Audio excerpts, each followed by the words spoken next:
Synergy Theater and Freestyle Repertory Theater present Right Away. It's a show, it's a jam, it's the best of both worlds, and it's happening right now. Please welcome your hosts for this evening, Laura Livingston and Ken Adams. Hello, everyone. I'm Laura Livingston, the Artistic Director of Freestyle Repertory Theater in New York City. And I'm Ken Adams. I'm the Artistic Director of Synergy Theater, and Synergy Theater looks like this. Ooh. And we're here in Walnut Creek, California. Tonight's show, Right Away, is a co-production between Freestyle Rep and Synergy Theater, two companies divided by a continent, but united in the belief that improvisation is an important theatrical art form. This is a show about embracing creative risks, taking your inner writer and letting them out, and then celebrating that creative risk amongst yourself and your friends. And here's how it works. We have playwrights here tonight, 4 of them, and they have 45 minutes to write a brand new play, which isn't even an idea in their heads at the moment. It will be based on a suggestion from folks here in our online audience. And while they are off writing, everyone else in the audience, that's you, are invited to pop online and play some creative writing games with Laura and me. Now, I think you'll want to use a paper and pen or pencil so you can still see what's happening on the screen while you are writing. After each game, we'll hear as many of you read what you wrote as we can. And I do encourage you to volunteer without even considering if what you wrote is good or not. It's very fun just to hear how many different directions everyone's writing goes. After 45 minutes, the playwrights will return and present the world premiere reading of their new work. Absolutely. Now, before we introduce tonight's playwrights, we have just a few things to go over if you've not participated with us before. We've asked everyone in the audience to mute yourselves for now, but in a few minutes when we start the writing jam, we will invite you to turn your video back on, and we would love it if you did that. This show is streaming live on YouTube and Facebook, so when your video is on, you might be seen by more people than are here right now. So if you're up to no good, mend your evil ways. Everyone's going to see it. But if you are steeped in evil and are going to continue doing something that you think other people shouldn't see, keep your camera off if you have to, but you can still participate anonymously. But the more of us who turn our cameras on, the more we can see each other and visually support each other, see each other laughing or clapping or just giving thumbs up, the more fun the show gets. And lastly, we invite you to open up the chat feature, which you'll find if you hover your cursor down at the bottom in the middle of your screen, because that is the way we are going to be getting suggestions from the playwrights. Speaking of playwrights, let's meet our intrepid playwrights right now. Our first playwright is a member of Freestyle Repertory Theater. Her play, To Go or Not to Go, was recently chosen as a winner of the Malvern Theater Company's short playwriting competition with a production plan for early 2024. Please welcome Laura Valpy. Hello, Laura Valpy. All right. Hello. This is an important question for you as a playwright. What kind of typist are you? 10-finger or hunt and peck? Oh, goodness gracious. I'm 7 fingers. I'm 7 fingers. Let's be honest. Yeah. Did you make up your own system or were you taught? I was taught, in fact, I wonder if one of our audience members will remember this very short story. My father. When I was in high school, I was supposed to take some kind of computer typing, whatever program, but there was a club that I was like a vice president of something. It was a total joke of a club. But I begged to take the club class as my business class that I had to take. So I never did the real actual learning thing.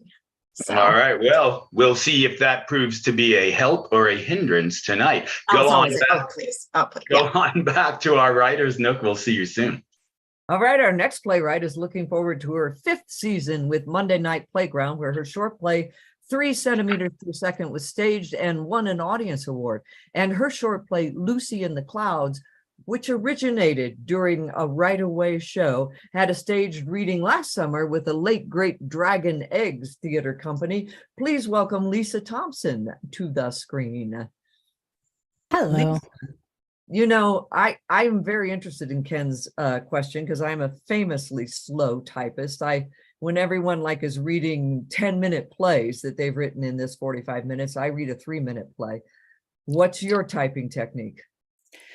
I'm fast. I'm fast as hell. Well, I taught myself initially on my grandmother's old typewriter. I couldn't wait to learn. I thought it was the most important thing in the world. And then I followed that up with a real class in middle school. So I'm all the way. all right. The glove is drawn. The glove is thrown or something. Yeah, for sure. Yeah. I did all that stuff too, but I still stink.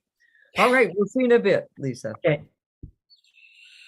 Our next playwright is an award-winning actor, playwright, and filmmaker. He is one half of the long-form improv duo Pedro and Chris, and is a founding member of Elephant Run District. Member of SAG-AFTRA, Actors Equity, and the Dramatists Guild, his award-winning short comedy films include The Big Pivot, Coney Island Promise, and Beyond and Above. Please welcome Chris Harcum. Hello, Chris.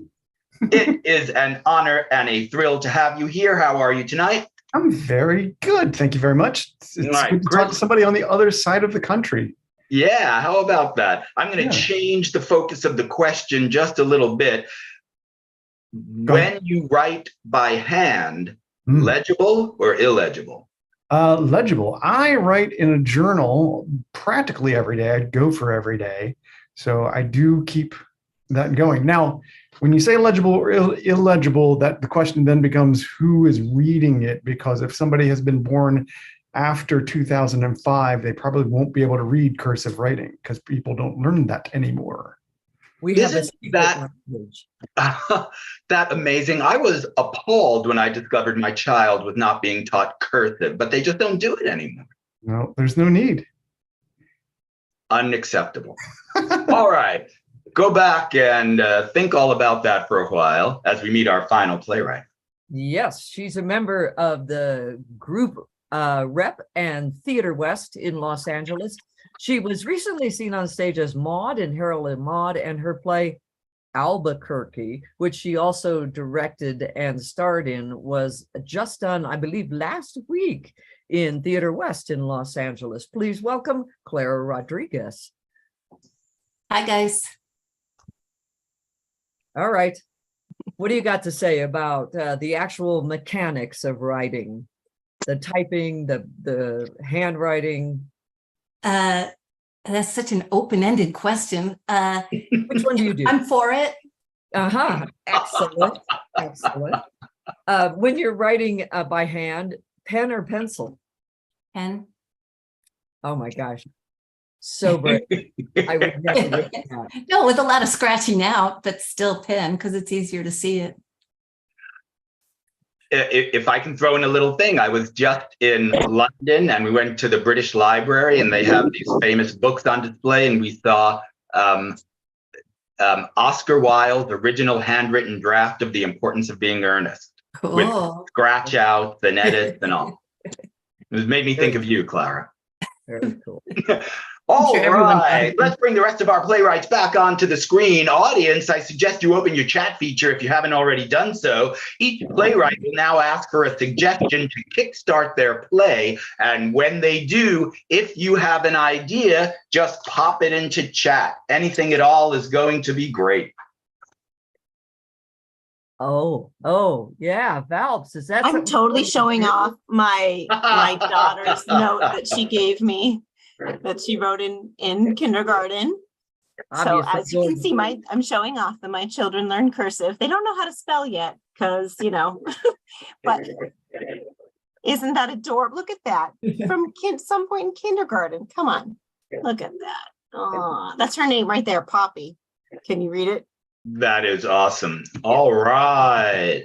Here we go. So I think that people have their chat feature opened up, and I believe our first person to ask for a suggestion to get herself launched is Laura Valby, mother of very well-educated children. Yeah, I was gonna ask for something like a setting or something, but now I want to ask, what's something that you would show off? What is something that you would want to show off, or one would? That's a great ask. My All right. scar. Folks in Ooh. the audience, this is when you type something into the chat. My report card, my skull collection, a character award, my t-shirts from Canada, my cellulite, my button collection. These are awesome. Holy moly, however will I choose? Golly, these are great. T-shirt from Canada, my skull collection. It is a tie. It is a tie between all of them and my skull collection and my t-shirts from Canada. I'm going to go with both my skull collection and my t-shirts from Canada. My skull collection and my t-shirts from Canada. All right, Lisa These are Thompson. great. I'm going back to basics. I like a location, but I'd also like to tie it into time somehow. So any indicator of time, a date, a time of day, a season. Go. Grand Rapids, 2 a.m., 1980s East Tennessee fall, 50s drive-in, dive bar on New Year's Eve, Niagara Falls, autumn 1920s, hell in the spring, hell in the spring, yes, a submarine in 1942, Easter at the drive-through, under the card, 1924. Oh, I want to write every one of these, but today, what was the one? Hell in the spring, hell in the spring. All right. Okay. I think Chris Hartcomb was next up. Okay. If you have student loans that are going to start kicking back up again, or ever had student loans, what is something you would have done instead of paying the student loans to pay off the student loan? This is the most poignant ask I've ever. Gotten an MBA? Foster more children? Get a driving job with UPS? Uh-huh.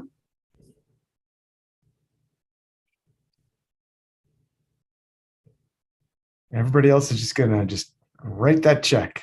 Yeah. Bought a car, stayed in San Francisco. Oh, nice. Expanded my skull collection. Become an oligarch. These are all very nice. Okay. Expanding the skull collections from Lisa Gay Thompson. I outlaw it. coming from one of the playwrights tonight. I like reading it. Yeah, these are wonderful. Gosh, it's like in Amadeus when he said, "I wish I had 3 heads." Boy, people are really into skulls tonight. What is in the water? Holy moly! I think I'm going to have to take something with a skull, or else I'm going to get the skull and crossbones. So I'll be sculling it. Expanding your skull collection, is that the one? Because I Alex think there's an expanding the skull collection. I think Alex Rose suggested it, so it's in on a technicality. yeah, I think we had 2 expanded my skull collection. So I think that, I've got a skull for both shoulders. All right, Clara Rodriguez, what do you Hi. want? What do you want from us? Could I have 2 things? Could I have a title and then an object that stinks?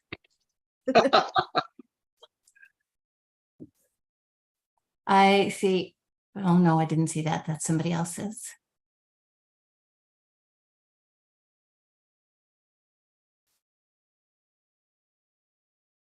There they are, pouring in.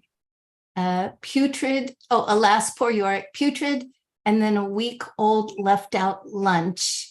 Trump's brain stinks. Hot in Livingston salami. Lily, oh gosh, Lily goes to Dallas. Blue cheese.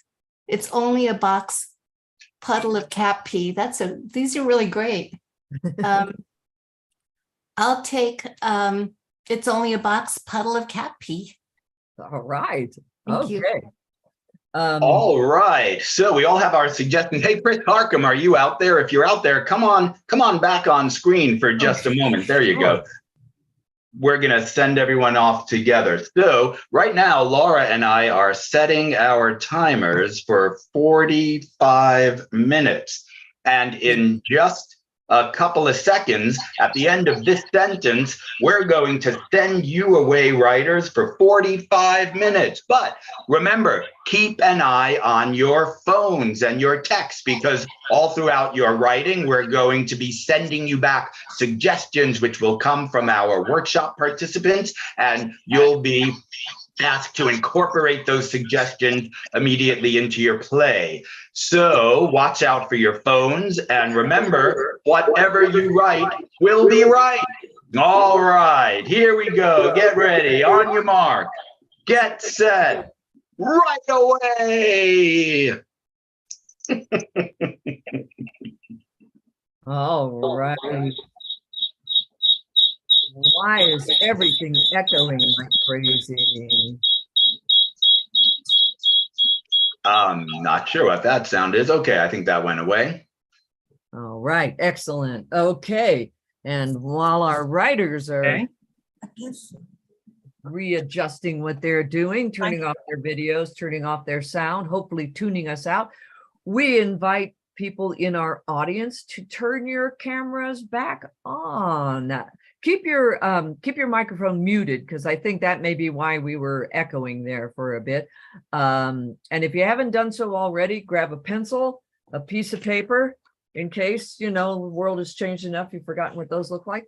And a quick reminder, we're streaming on YouTube and Facebook, so if you're burying a body or something like that, keep your video off, but otherwise, please join us on the screen for the jam. If you're keeping your video off, you can speak up if you'd like to read what you write, or I think I would even notice one of those little mechanical hand icons at the bottom there. All right, everybody. And you also have some options about how you see us. If you move your cursor to the upper right of your screen, you'll see some options for how the windows appear on your screen, like gallery view or speaker view. You can choose whichever option you want whenever you want to. It won't affect what the rest of us see. Exactly. Okay, let's start the jam. I'd ask you all to remember, or I'll tell you, if you've never done any improv, it's all about being spontaneous and supporting each other's creativity. If you've never done it before, I've just told you the secret of it, of the whole entire art form, which can be boiled down to two rules that are really simple. Say yes and make your partner look good. And when I'm writing, what I try to say yes to is my own first idea. And that's what I suggest. Just jump in, go with it.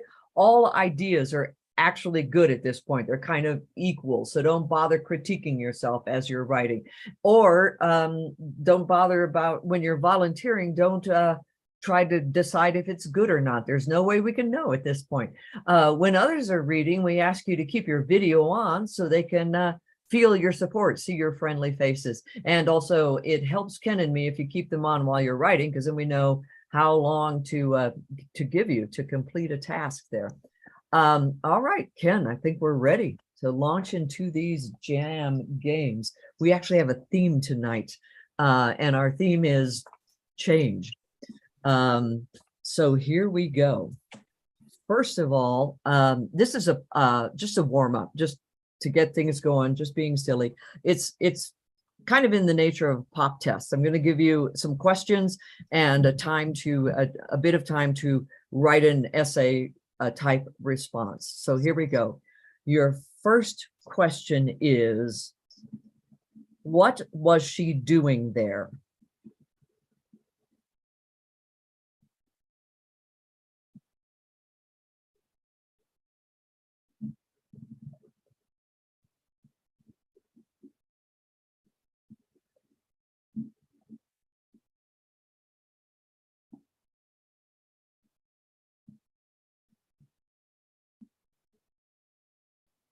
And I think that's enough of a response there for a little warm up. The second question is, what unexpected thing happened while she was there?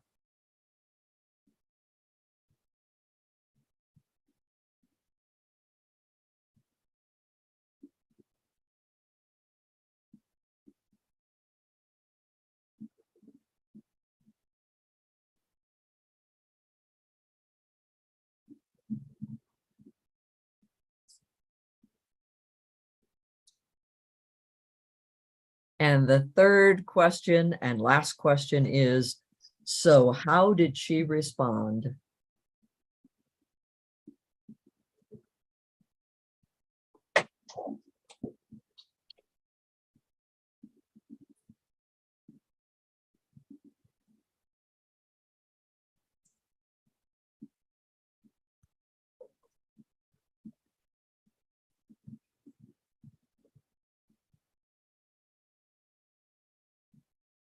And about 10 seconds to wrap up or stop early. It's my timing mechanism.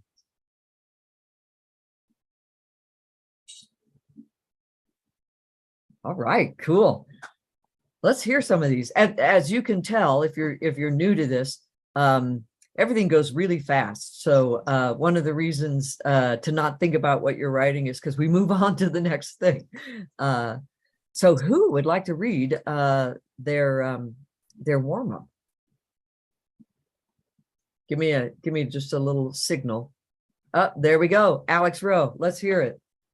I'm unafraid. So at this point, I'd waited for 40 minutes or so. I didn't dare look at my watch, and neither of us had moved. What could she possibly have been doing there? And then it was evident. When her shoe fell into the river, she was looking for a sock. I didn't know what to say. Why do bears have socks? Can I began. She responded. I don't remember anything else.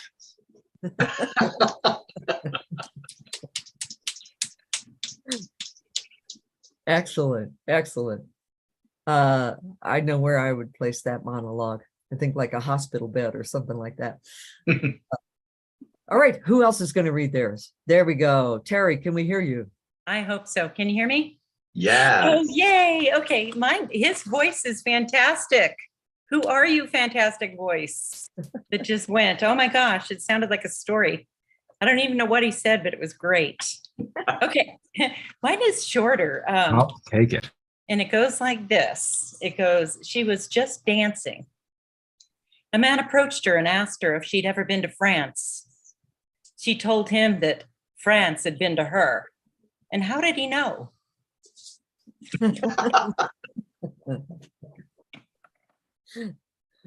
Excellent.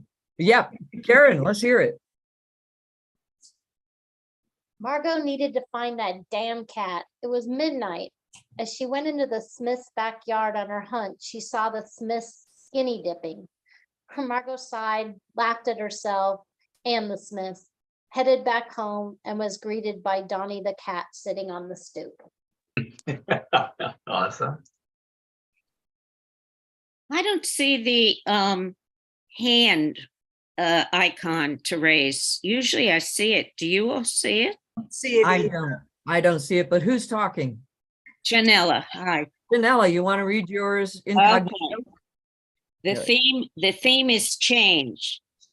He was changing his diapers.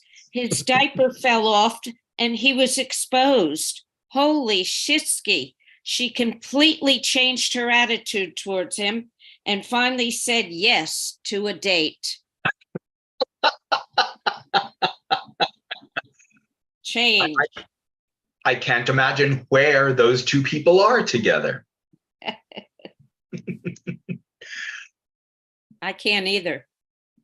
All right, Alex Rowe has offered some advice in the chat about raising your hand. Thank you, Alex. Oh, reactions. Thank you. See reactions. There it is. Okay, I think we have time to hear at least one more if someone wants to raise their hand. I'll go. Yeah, Amy, let's hear it. Okay. I saw her on the platform where the C train pulls into Cathedral Parkway. She was on the opposite side where the doors don't open. How did she even get there? We all gasped and yelled for her to come to the other side so that she could change trains, but she just laughed and tapped away. Awesome job. Fantastic. All right. I think we, Ken, I think we should be sending in a suggestion to them. Yes, I was having so much fun, I forgot. I know, I want to hear more of them. And obviously everyone has better mechanical writing techniques than me because those were so detailed, and I really enjoyed hearing them all. And if you write less than that and your stuff is shorter, please read it because that will make me feel better about what I normally do in this endeavor. All right, I'm going to tell them they have 25 minutes left, and we need to send in a suggestion. If you could type it into that chat again. I'd like to send in a suggestion of a mishap that would happen on a set, like the socks falling into the river, some not like a mishap that happens that shouldn't happen in the show, but a thing on the set, like something falls off a shelf or something like that, a mishap. So a mistake, something that wasn't supposed to happen to the actors. Is that No, it's supposed to happen, but like okay. in suddenly in their plays, something falls off a shelf, something that Gotcha. Okay, so a sudden mishap happens in the play. A can of soda explodes is an excellent example of that. Skirt getting caught on the chair, and then the actor needs to walk around with a chair stuck to it. A pot boils over.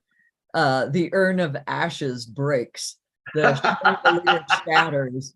Oh, Ken, I can't pick. This is I'm going to do the opposite. Oh wait, a baby cries inopportunely. Excellent. I'm going to go with the for no reason at all, the chandelier shatters, just because Perfect. That might throw a lot of people off. You got to have a certain kind of set to have that chandelier. All right, perfect. So as Laura is giving the suggestion to the playwrights via text, I'm going to start our next exercise here. We're still focusing on change, and this is a two-part exercise. The first is we're going to ask you to write a stream of consciousness story. So I'm going to give a title in a moment, and you're just going to start writing without thinking in advance or editing along the way. Just let your hand start moving and start writing. And as it flows, whatever comes out is wonderful. Every once in a while, I'm going to say suddenly, and then I'm going to give a very short sentence, which is going to introduce some sort of change in your story. So when I do that, you just copy down my sentence. For example, I might say, suddenly there was a snake. And then you would write, suddenly there was a snake, and then continue your story from there, being influenced by the change that I introduce. All right, so everybody get ready. You're going to be writing for, let's say we'll be writing for somewhere between 3 and 4 minutes or so. So imagine you're writing for that long. I'm going to give the title, and then you just start writing. Here we go. The title is Lost in the Jungle.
Suddenly, the heavens opened. Suddenly, the heavens opened.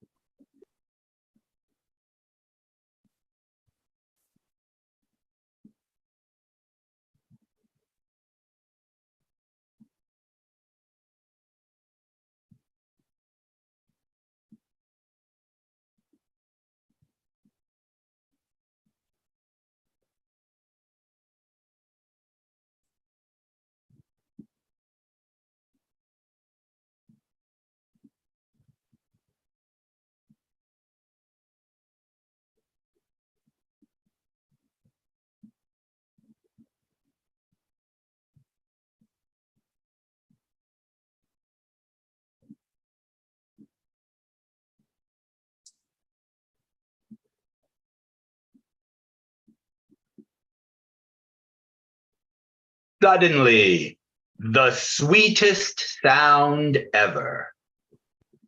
Suddenly, the sweetest sound ever.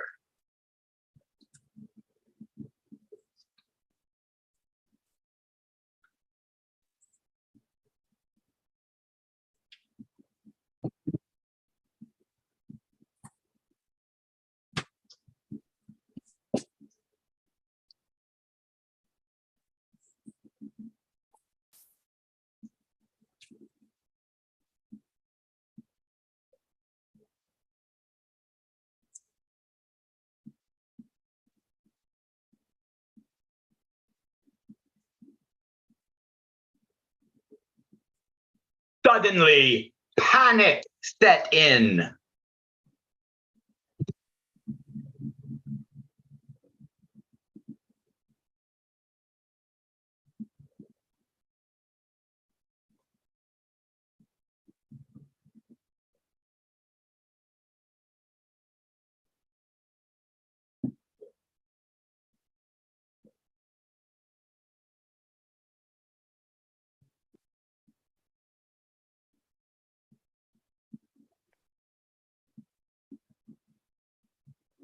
Suddenly, darkness everywhere. And that's the last one. You can bring your story to an end. Suddenly, darkness everywhere.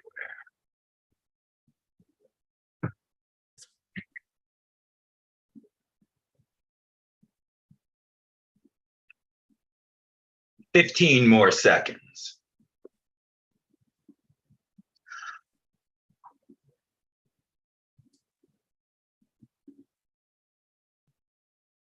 "10 more seconds.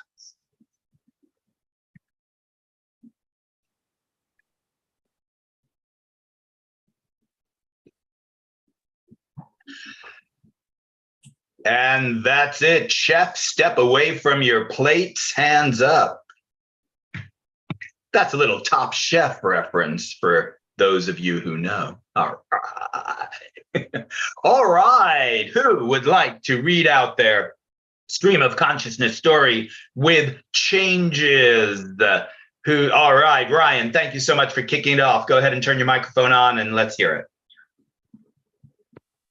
All right, so Lost in the Jungle. It's set in middle, which if you've ever been around middle schoolers, you know how much of a jungle that is. So on the day of the first holiday concert as choir director at McGahee Middle School, Mr. Johnsky was more scared than a mouse that had just seen a cat. Suddenly, the heavens opened. The auditorium was filled and a blizzard had started. Why can't those damn weathermen ever know what's going on? Suddenly, the sweetest sound ever came across his ears. The choir had gotten together and began to sing his favorite song, The Parting Glass. Suddenly, panic set in as Mr. Johnsky realized that he had only heard the girls. Where were the boys? And suddenly, darkness was everywhere. Those darn boys were playing a prank on everyone. Ah, beautiful job. That's great. I love it. The jungle was a metaphor for middle school, and I concur. All right. Thank you so much, Ryan. Wonderful. Who is next? Who would like to read their story out for us? Terry, take it away. Am I unmuted? You are. Wonderful. Lost in the jungle. I was lost in the jungle of words that had escaped me. Every plant name I ever knew and forgot was there. Every lyric missed at karaoke was there, hanging in the trees.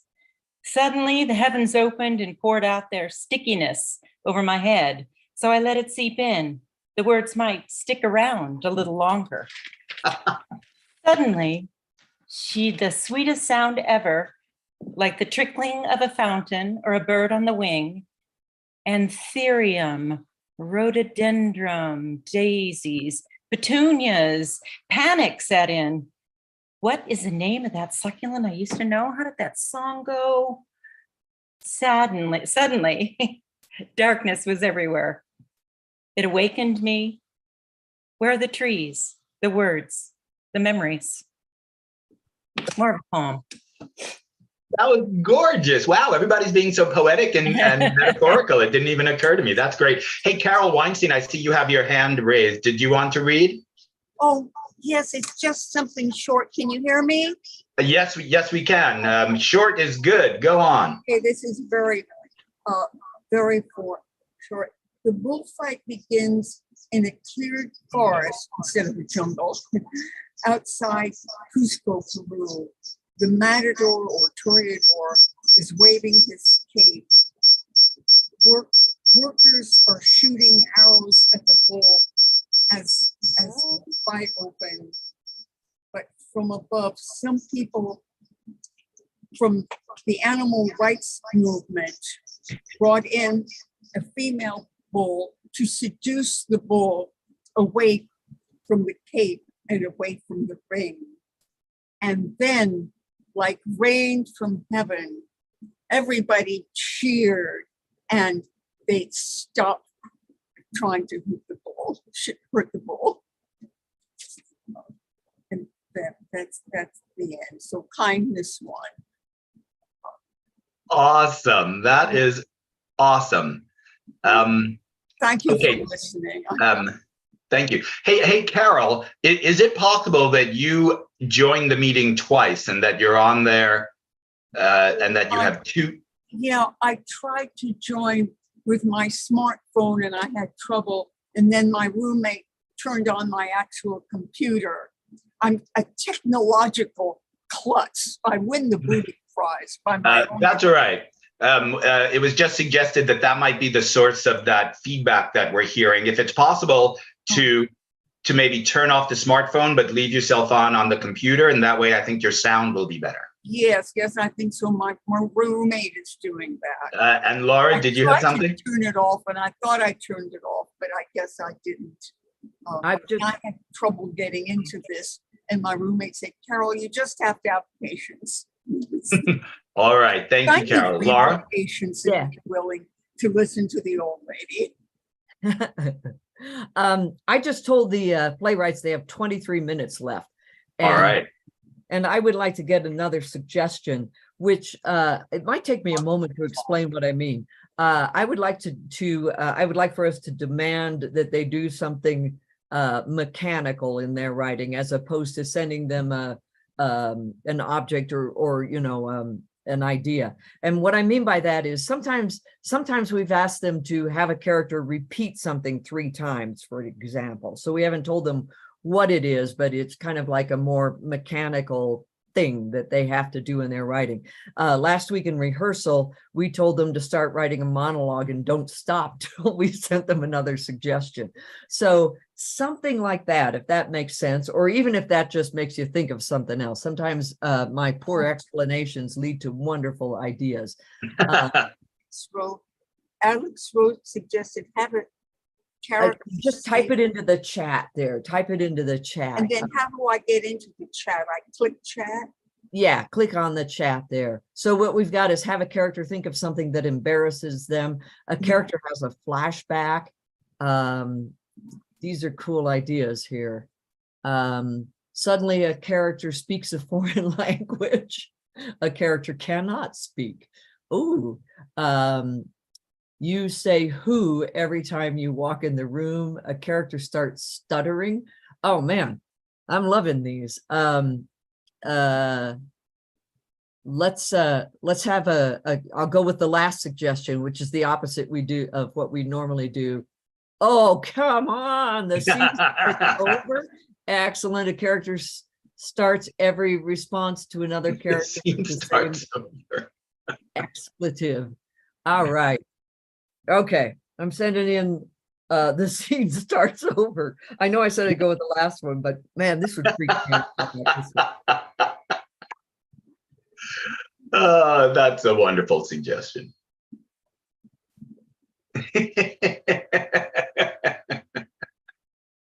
All right, I'll just type this and then I got another game to play. The scene starts over. Cool. All right, there'll be howl. All right, here's another game. A monologue. Think of a setting, pick a setting, and if you haven't picked it already, it's a kitchen. And we're going to ask you to write a monologue, but keep your ears open. The monologue, whoever is speaking this monologue, starts out angry. Go. Starting out angry in a setting, if you haven't picked one out, it's a kitchen.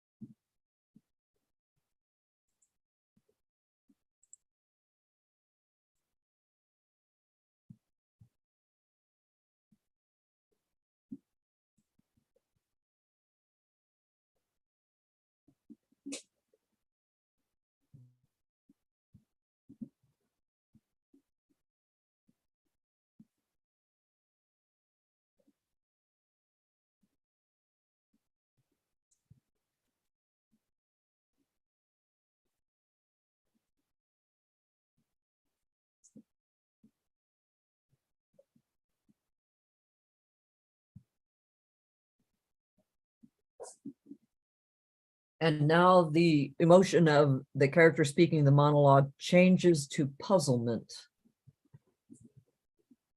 Changes to what? Puzzlement. Puzzlement. Thank you.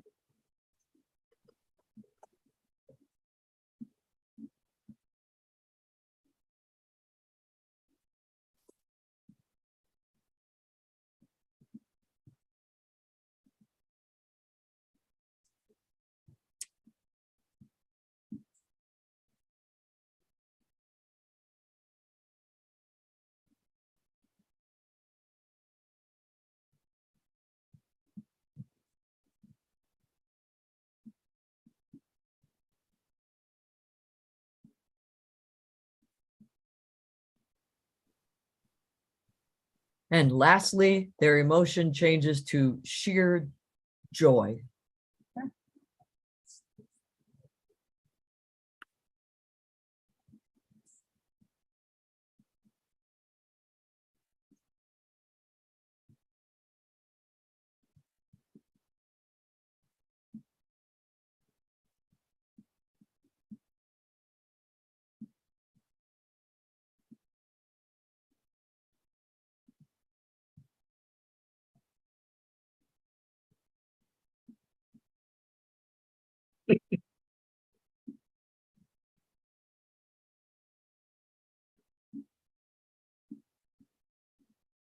All right, 10 more seconds if you need them.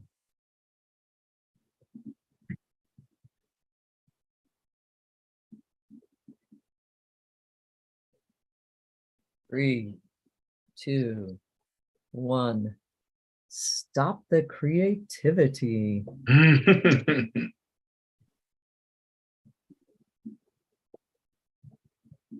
Okay. All right.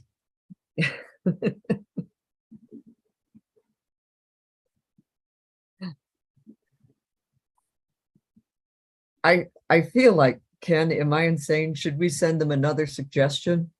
All right, let's do it. And I'm thinking, since we just kind of gave them that very, very weird one, maybe we should reincorporate something at this point. Okay. All right. How many minutes do they have remaining? They're going to have probably 15 by the time we get this suggestion. Okay. I'm sending it. Okay, good. What I'm thinking is, it might help them out after that kind of crazy one, to reincorporate something about that chandelier. Perfect. The part where the scene falls comes back, but this time a vase breaks. All right. What can we somehow make that about the chandelier? Yeah. Okay. The part where the chandelier. Oh, got you, Ryan. Okay. Thanks. Ryan fixed it up. Okay. So that suggestion is the part where the chandelier falls comes back, but this time a vase breaks. Okay. Yeah. Do we have other suggestions? Oh, let's see. What are we supposed to do? We have the chandelier rises to the ceiling. Ooh, that's very Phantom of the Opera-esque. All right. Going with the last suggestion. The chandelier rises to the ceiling. Okay. I would be baffled by these suggestions. Okay, can we hear some of these monologues while we've got a moment? Oh, Margaret, yeah, switch your microphone on and let's hear it.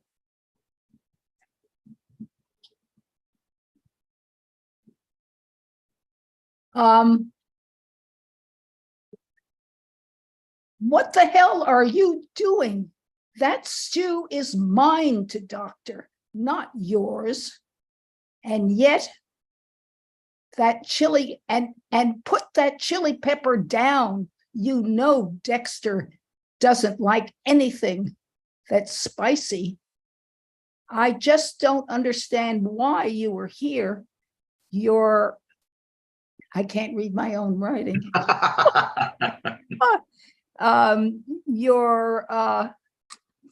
You never like to be in the kitchen. Is something going on that I don't know about? Oh, you heard from Aunt Sally, and she reminded you to offer to help out. How fabulous to have you here. Awesome job. Janella will read. Janella, is that who's volunteering? All right, perfect. Okay. Who ate the pie?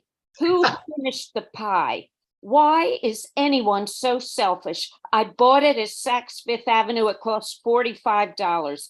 Why are some people so greedy? Why aren't people nice? How do they justify cruelty? Well, I'll tell you, this is the truth. I know a kid who said he doesn't care if he's cruel. He wants to go to hell. I said, why? He said, because all my friends will be there. That's the truth. That is the truth. A kid said that to me. Really? Wow. Wow is right. Ryan, is that a volunteer hand up there in the corner there? Oh. Let's hear it. Yeah. Carol. Let's see. Where is she? She said she'd be home by 9. Teach me to trust that daughter of mine. Okay, I don't mean that, but my gosh, it's getting dark out, and she's with a boy. What was that boy's name? Even if she told me, would I even be able to look up his parents' phone number if I knew his name? No one uses phone books anymore. Oh, hey there, Sweet Pea. And how was my favorite daughter's first date?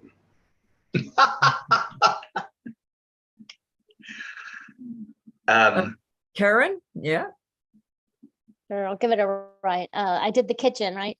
The timing on the souffle was wrong again. The souffle laid at the bottom of the pan, deflated and flat, just like I felt. Suddenly, as I looked into my failure, a face began to form in the souffle and said, "Bite me." I began to laugh, dug in, took a heaping spoonful, and ate the souffle with delight. I saw Alex, I think. Were you volunteering, Alex? Where is Alex? I was not, but I'll read it. I'm sorry. I thought you were. Popular demand. Popular demand. I was applauding Ryan's and the other, but never in my life have I had worse luck. Just when everyone is finally giving me some peace, the recipe is torn in half, and I have no idea whether I'm supposed to add turmeric or tarragon. Not even sure I know what the difference is. Are they both from? No. Well, tarragon's French, I think. Turmeric is Middle Eastern or Indian. Those aren't the same. And the French, they borrowed from both, but I can improvise. I have patient friends. They'll love whatever comes. Excellent. Now, Laura, I think we only have about 10 minutes left, which I think means we will only have a chance to do one of the two ideas that we had on our list. Do you have a preference? The one that you're going to do. Okay. And I think I see Carol. Carol, are you raising your hand to read? Yeah, but I can wait. If somebody else was ahead of me, go ahead. Let them Well, that's all right. If you don't mind, let us move on to the next exercise, and you'll read first for the next exercise, okay? Okay. All right. So this is a new one that we're trying out. So I'm going to explain it quickly, and then whatever you do, you do. This is called New Choice, and here's how it works. Once again, I'll give you a title for a story, and then you're going to start writing the story. But this time, I'm going to ask you to purposefully write very short sentences, like pretend you're Hemingway. You know, she went to the park. She sat on a bench. She saw a bird. Short sentences, but spontaneously and without thinking. Every so often, I'm going to call out new choice. When I call out new choice, you're to cross out the last sentence you just wrote and pick up from the sentence right before that in a direction as different as possible from the one you just crossed out. Okay? Let's just give it a try. Whatever happens, happens. So I'll give a title and then you start writing. Here we go. The title is Hard Work. What are the work? Hard, H-A-R-D, hard work. Hard.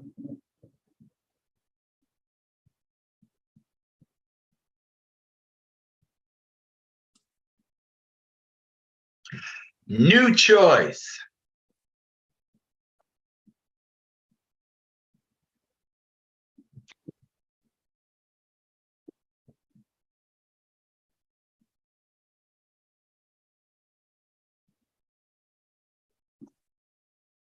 New choice.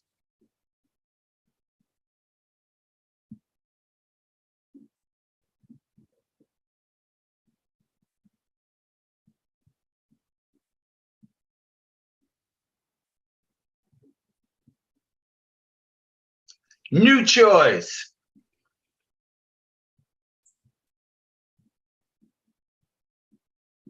New choice.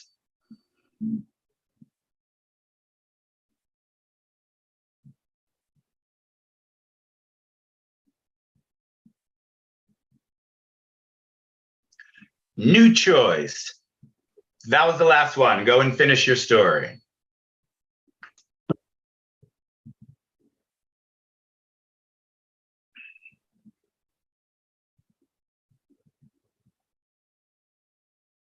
Another 15 seconds.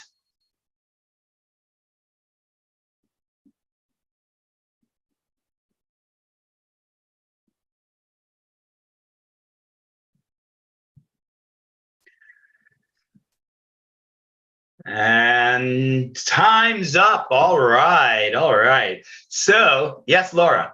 I just told them they have 6 minutes left, which is kind of a lie. They have more than that.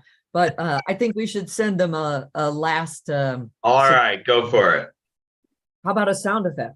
Good job. Everybody, please pop a sound effect into your chat.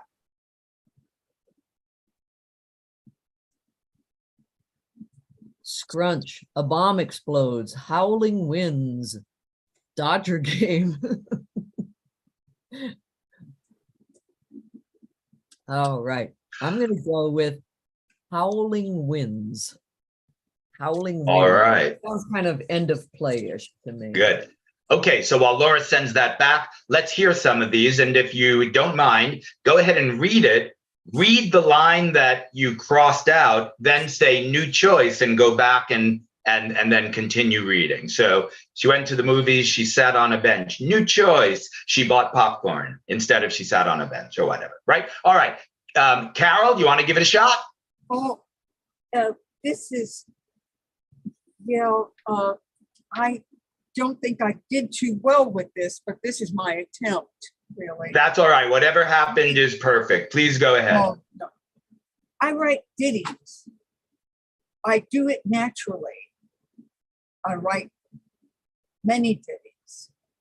Listing them Ugh, it's hard work. Good to do hard work every day. Then you know joy. Only if you know pain. Then you know what we love. Okay. That's it, very brief. Oh, wow, that was excellent. Thank you so much. All right, who's next? Let's see if we can get a whole bunch in here in the few minutes we have. Go ahead, Ryan. She sat at the table. She looked out the window. New choice. She picked up her pencil. New choice. She stood up again. She got a snack. New choice.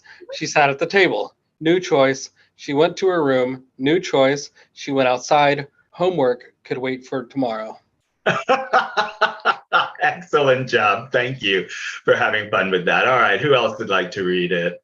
Amy. It's dirty. I'm sweaty and I'm tired. I don't like this. New choice. Keep going. My legs burn. Feet are on fire. New choice. A feeling of lightness comes. Is this a runner's high? I want real drugs. That would feel better. New choice. Say no to drugs. Keep running. Amy, thank you. I think we lost your audio in the middle there. It was a little hard to hear. It was a little hard to hear you, but let me go to one or two others and then we'll come back and ask you to do that again, okay? Who else would like to get theirs in there? I think we have just about 3 minutes left before we need to bring the writers back. Is that it? Janella? I don't know if I understood the assignment, but I'll read it. Well, I didn't even understand it and I said it. Hard work is hopefully rewarding. Change. I like hard candy. Ice has less sugar. Sugar, please. Gone. Who ate it? The neighbors sneak in. They take food and money. They have no stove. I let them steal. It's hard to be generous. I don't know. That was perfect. That was perfect. Who else? Anybody else want to give it a shot? Amy, you want to try it one more time? And I think it might help. I don't quite know, but if you keep your voice at a lower register, that sometimes helps. I think I fixed my microphone issue. Oh, perfect. Okay, great. I would love to hear yours again then. Great. All right. Hard work. It's dirty. I'm sweaty and I'm tired. I don't like this. New choice. Keep going. Legs are burning. Feet are on fire. New choice. A feeling of lightness comes. Is this a runner's high? I want real drugs. That would feel a lot better. New choice. Say no to drugs and keep running. Awesome. That's perfect. Thank you very much. All right. What do you say? Do we have another minute or two, Laura? How are we doing? We have 2 more minutes. All right. So if somebody wants to read this, we can. If somebody wanted to read their monologue, maybe if someone, we can have, I think probably one more reading. If anybody got anything you want to share. Carol? This is a short one. All right, go for it. Okay. At a meeting, I said, hot diggity dog, about an idea. People laughed at me. I acted embarrassed, like I did the wrong thing. I really should have told them that they were being mean to laugh at my antiquated expressions. After all, isn't diversity the latest buzzword? Then everyone at the meeting came to my defense and apologized to me for laughing at me. Oh, beautiful. Oh, thank you. All right, thanks. We have 1 minute. All right, one more something. Anybody have anything that you want to read? Well, then we'll just sit here in silence. All right, we have 1 minute left. If nobody wants to read anything, we can play a quick, well, now we only have like 40 seconds left, right? I'll read mine. Okay, there you go.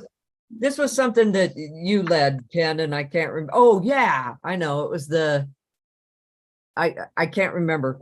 It was something starting in the jungle. The sweat was pulling down Dr. Wilbur's brow. How could she be lost? She had been observing birds in this jungle since she was an undergrad. Suddenly, the heavens opened, sending a downpour of cooling rain, but obliterating any tracks she might have retraced. Then I don't know what the next thing. Suddenly the sweetest sound came. The call of the good Lord Woodpecker. It had actually been declared extinct. I don't know what the next one was, but was she hearing an extinct bird on her way to her own death? Suddenly, darkness everywhere. Yes, the good Lord bird put her on his wing and flew her to heaven. Awesome. And that's my alarm going off. They are done writing. I'm going to. All right. Let's bring them back.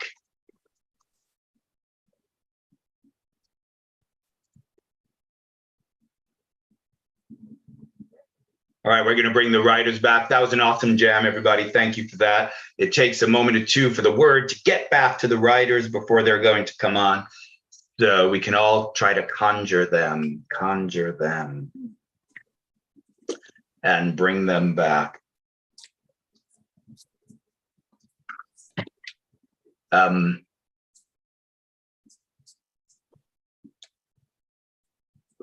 Hello, Clara. Welcome back, Clara. Thank you.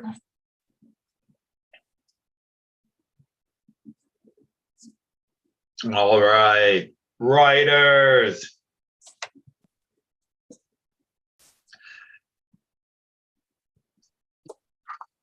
I have to say, Clara, I think these were some of the meanest suggestions we've ever given. But that's no reflection on our jam participants. They were very sweet people. It was our prompts. Yeah. As people are coming back, everyone, here's what's going to happen. The playwrights are going to cast their plays and prepare for their world premieres. So in a moment, we're going to take a 10-minute intermission. Ken is putting some websites and other information in the chat. If you'd like to take time to check out our companies, make a much appreciated donation at one of our websites, register for next month's Writer Way, which I believe is September 18th. Feel free to watch the backstage chaos while we're working on this if you would like. Because it does get a little crazy. I think we're all back. Are we all back? Yeah, we're here. All right. So folks in the audience and playwrights, I have 24 minutes after the hour. So we will get all this casting and emailing of scripts done in 10 minutes. So if people could come back at 34 minutes after the hour to hear the readings of the new plays. See you then. Refreshments are on the house. I just have to say that every time. Your house. Your all house. Right. All right. So Laura Valpy, who do you need reading what? Excellent question. Mhm. Let me see. Clara, would you please read the role of Nicola? Nicola? And Chris, would you please read the role of Daniel? Sure. And I will PDF it and send it out. All right. Lisa. Yeah. Oh gosh. Let's see. I'm going to say, Valpy, can you play Lulu? And Chris, will you be Fife? Sure. All right. And so Chris. Wow. Let's see. Can I get Ken to please read Professor Collins and Laura Valpy to read Mary? Chris, forgive me, Chris. Your audio is a little challenging. Oh. Come back to me. All right. Clara, who do you need? Oh, could I please have doesn't matter, Abby, the part of Abby by Laura. Laura, could you read Abby? And Chris, could you read Bob? Which Laura are you having read Abby? Oh, I guess Valpy. I don't care. Chris, is it fixed? Yes, I was using my earbuds, which caused a problem. I'll tell you about this program. As I was saying, Ken, could you please read Professor Collins and Laura Valpy, please read Mary? Yes. Great, thank you. All right, there we go. Email those scripts away. And it looks like, yeah, you got 8 minutes to spare. Cool. We have totally mastered this thing. I'll say.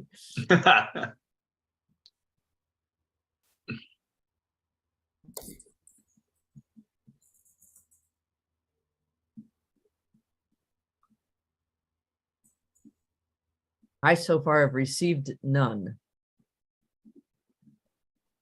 I'm looking for the use this email. Did I not send that? Yeah, no, I did. Emails for tonight. Oh, okay. Do you see it? I'll send it again. Search.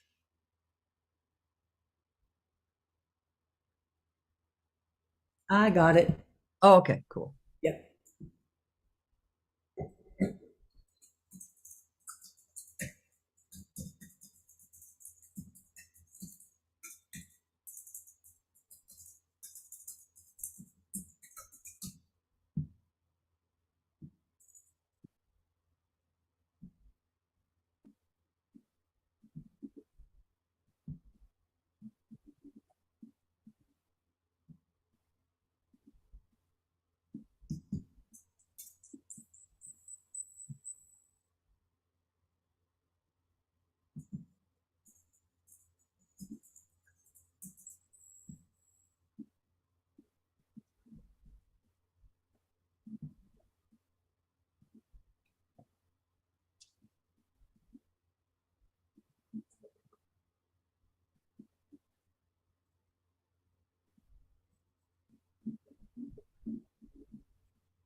I haven't gotten any yet.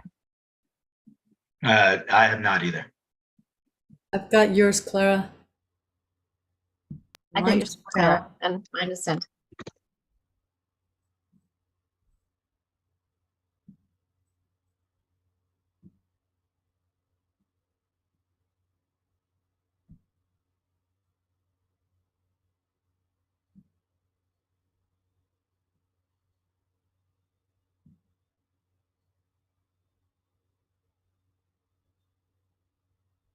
I got yours, Lisa.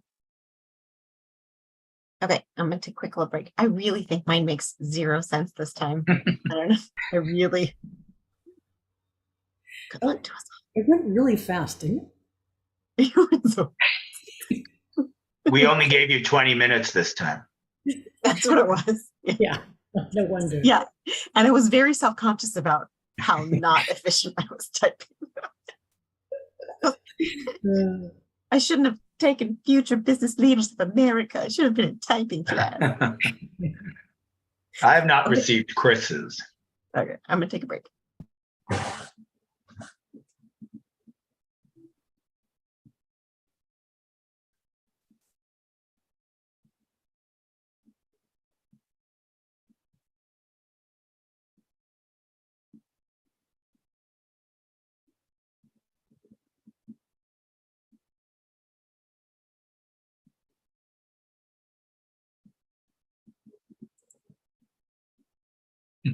Clara, you are welcome to stay on screen. I will just point out that you are, in case you were not aware of that. In case I was picking my nose or something.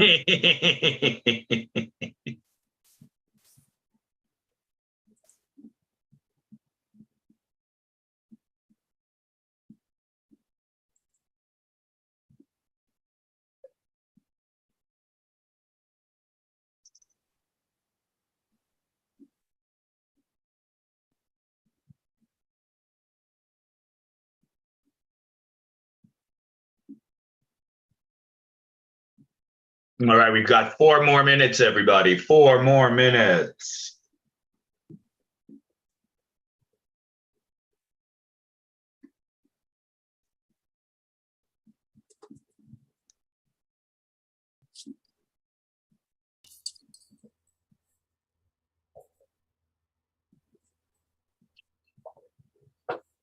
I still haven't received Chris's.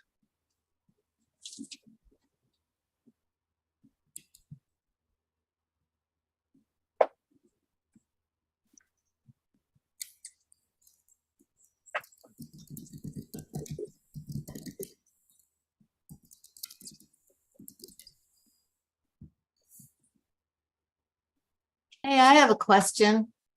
Yes, Clara. Is Laura Valpy there? I think she took a break. I am, but I had to open up my thing. Oh, Hi, thank Laura you. Valpy, on your Yeah. first page, you've got, I think there's a mistake here. You have Nicola saying a line and then Dan and then Daniel. Oh, Can you look at that part and let me see it. Yep.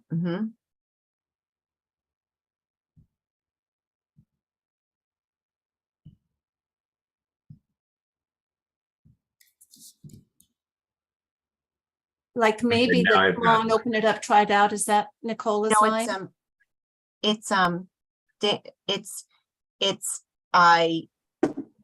There's just two characters. Dan is Daniel, Daniel is Dan.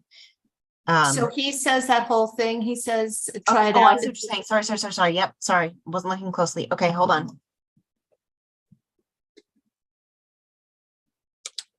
Oh, shoot, what happened? Okay, hold on. What did I do? Hold on.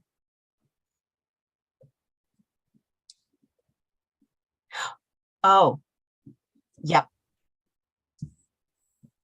It's because, yes, yes.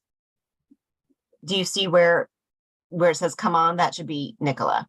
That's what I thought. Yes, you're Come on, totally open right. it up, try it out. It's as sturdy as they come is Nicola's. Wow, should I send a new, I can send Yeah, a do you new- mind? I'm gonna send it right now. Oh my gosh, good catch, because I went in and inserted the line. Yep. We've got 2 minutes, my Clara. friends, 2 minutes. Thank you, 2 minutes. Good catch. Did people get Chris's? I don't think I've received Chris's. I just got it moments ago. Same.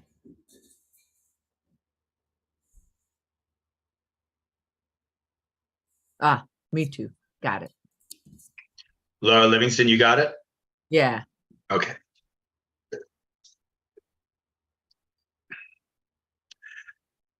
I have 1 minute. You concur, Laura? That sounds, yep. All right, 1 minute, everybody, 1 minute.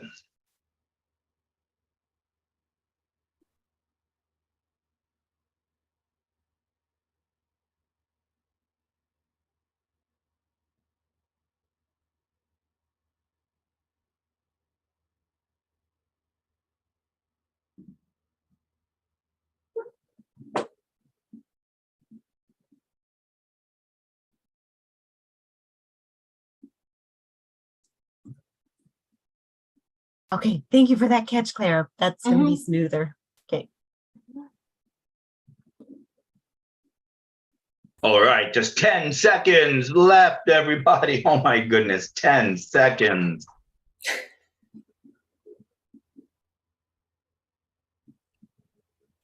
Hey, audience, come back, grab your refreshments, join us back in the theater. Come on back. While you're gathering, let me take this time to invite you to join, if you haven't already, our Facebook page called Right Away Afterwards. It's for people who've been a part of Right Away Performance and they'd like to continue a conversation about the show or writing in general. I know we didn't have a lot of time to read people's jam writings this time around, so if you want to post those in Right Away Afterwards, that would be great too. I think Ken may be posting a link for that. Yeah, it's in there. It's in the same little block of text where I posted the other information.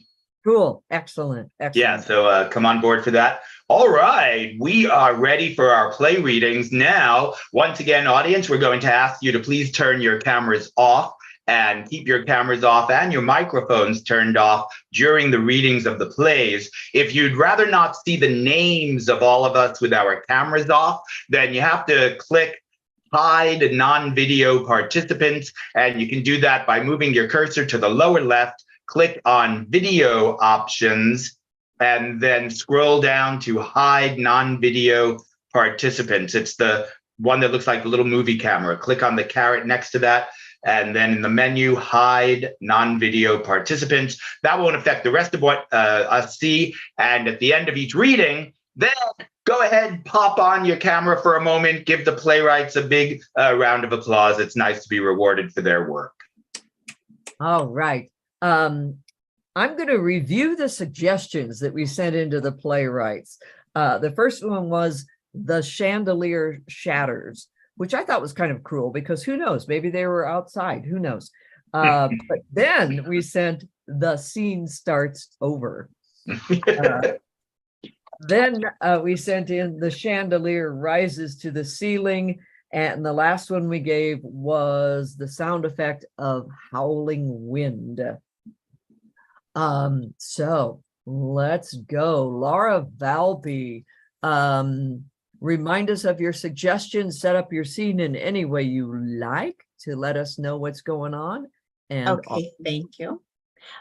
Yes, my suggestions were a skull collection and a t-shirt collection from Canada. T-shirts from Canada and a skull collection. Clara Rodriguez and Chris Harcum will be reading. The two characters in the play takes place in a small home office or den. And I will read the stage directions. Okay, when Clara is ready. There she is. Okay, great. A small home office or den. Nicola enters carrying a stack of blankets, sheets, and pillows. She wears a "I had tea at the Empress" t-shirt. Daniel follows with his overstuffed laundry bag, the kind kids use at college. I got it at Raymore and Flanagan. You know, they were having a Memorial Day sale, and it's really as sturdy as they come. You know, it took two large men the better part of an hour to navigate it in here. How come I can't sleep in my own room? Well, I needed an office. And you know, it came all in one piece, didn't have to assemble it or anything. That's how you know it's good quality. You already have an office. This is your office. Oh, come on, open it up, try it out. It's as sturdy as they come. You already said that. Well, did I tell you it has gel foam topper? Bet you didn't know that, Mr. Smarty Pants college boy. I like my own bed. Well, we didn't have room for it anymore. Hey, did you grow? Come here. Mom. How the heck tall are you now? Oh, come here. Stand back to back. Mom. Oh, don't mom me. Come here. They stand back to back. Nicola runs her hand across the top of her head to see where it hits on Dan. He has grown immensely. She turns and looks up at him. My little baby's not so little. She cries loudly. The chandelier shatters. Tiny bits of glass rain down all around. Nicola shrieks. The lights go out. Revealed in glow-in-the-dark paint on the walls is name after name after name after name. Mom, are you okay? No, I'm not hurt. What happened? You cried. The chandelier, the light. What is all this? Oh, that. Dan runs out of the room. Nicola stands there shaking glass off of herself. Oh, well, that's just fantastic. Here we go again. He's home 5 minutes, and you bet anything he's going to come charging back in here trying to tell me what to do, or rather what not to do in my own gosh darn home. Real man of the house syndrome. Well, I've got news for him and his entire... She exits. Pause. Nicola enters again, carrying a stack of blankets, sheets, and pillows. She wears a "I learned to ski at Whistler, BC" t-shirt. Daniel follows with his overstuffed laundry bag, the kind kids use at college, but this time it is heavy and bulging with round objects. He drags it behind him. There is no more sofa bed, and there are candles around the room. The names are still barely visible on the wall in the low light, but some of the names have been crossed out. Couldn't get the glass out. Had to get rid of the whole thing. Oh, such a shame. Real sturdy piece like that. Sturdy as they come. Sturdy as they come. So listen, I picked up an air mattress at Costco. No, don't start momming me. It's big. Got a queen size for my growing boy. Now come here. Let me see how much you've grown. Mom. Come on. He does. They measure back to back as they did before. He has grown. She turns to him and gives him a big hug. My baby. The chandelier rises to the ceiling. They both look up. You're still being haunted, Mom. Well, it's to be expected. We're going to stop this once and for all. You can't be living here all alone in this haunted house. Oh, great. Here we go again. What did I tell you? Telling me what I can and can't do? No, it's crazy. Dan starts unloading skulls from his laundry bag. Oh my goodness, Danny. What? Did you write on these with a Sharpie? Yeah, how else would I know who they were after I dug them up? Well, that's desecration or some such thing. Here, this is Arnold Wilcott. Is he up there? Nicola grabs a candelabra and holds it closer to the walls. Let me see. Yes, here he is, Arnold Wilcott. Dan smashes the skull on the ground. It shatters into bits and pieces.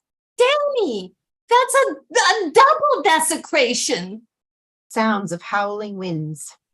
Cross off the name. I've got more where that came from. Well, this isn't going to make things better, Danny. It's only going to make things worse. Listen. Do it. Stop telling me what to do, young man. Dan takes a Sharpie and crosses off the name himself, then grabs another skull from the bag. The winds howl louder. We have to do something. Elizabeth Friedman. Dan smashes the skull. The ground and walls start to shake. You think you're grown? You think you know everything? You think you're the man of the house? I think we can't let spirits haunt you like this anymore, Mom. You can't tell them what to do. She takes her candelabra and smashes it against Danny's head. He falls to the ground. Yep. Mm-hmm. Such a shame. Real sturdy boy like that. Sturdy as they come. Sturdy as they come. The shaking and the howling subsides. Well, not as sturdy as you. Not as sturdy as you. End of play.